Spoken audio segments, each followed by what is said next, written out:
Ce matin, près de 3 heures avant le début du procès, les premières parties civiles se présentent devant la salle d'audience. Un peu plus de 6 ans après l'attentat du 14 juillet 2016, l'émotion est immense pour ceux qui ont perdu un proche. J'ai vécu un feu d'artifice de gens morts qui étaient en l'air. Voilà.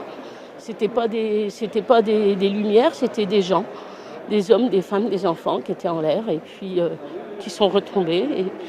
Et j'ai dit, faut aider les gens, mais ce qu'on a fait après, mais quand j'ai vu que mon mari était dans ces gens, tout bascule, quoi.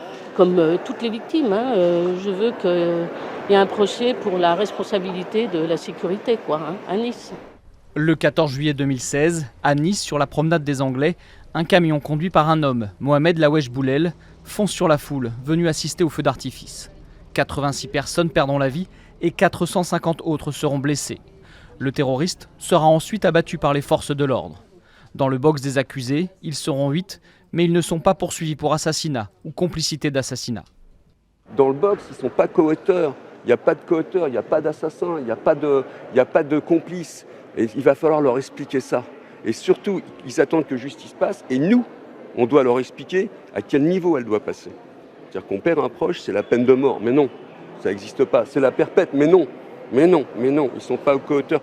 Le procès qui s'ouvre aujourd'hui se tient dans la même salle d'audience que celui des attentats du 13 novembre 2015. Une salle aux larges dimensions pour un procès également hors norme. 133 avocats vont ainsi représenter les 865 parties civiles et les 8 accusés.